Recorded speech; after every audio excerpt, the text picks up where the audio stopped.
Coming up on Inimba this week, uTat Ncugana nosisi wakhe uDabs Bantwana, they're back. uTat Ncugana made Zoleka very angry when he called Bavumile Ivezandlebe. He told Zoleka never to call Bavumile his grandson because kaloku Bavumile is not Scibo's biological son. So Ivezandlebe, because he is not his biological son, so he's an illegitimate child. Zoleka didn't waste time and called him to order very quickly, saying, "Don't you ever call my child an illegitimate child." This reminded me of the time when uScibo was trying to uhlaba ibhokhwe lingakhali, and uTatakhe was not happy at all about it, especially when he found out that the child was not his, saying ukuthi umhlazile. They show us uScibo telling him to leave because akafundi ukwenza icolo. Nosisi wakhe also told him that he leads by pride.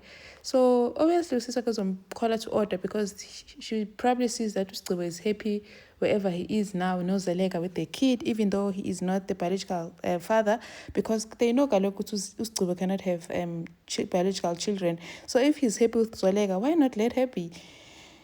And then uZethu, apparently uLikamva wants to marry uZethu and tells his uncle, obviously because uTatakhe does not have a good relationship, so he told utamkhulu wakhe uThulani. I wonder if they're going to support this decision.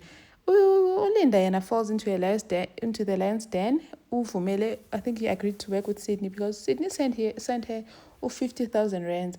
She does not know what she's getting herself into. Hey, thank you for watching. Please stay tuned for updates this week. Thank you. Bye.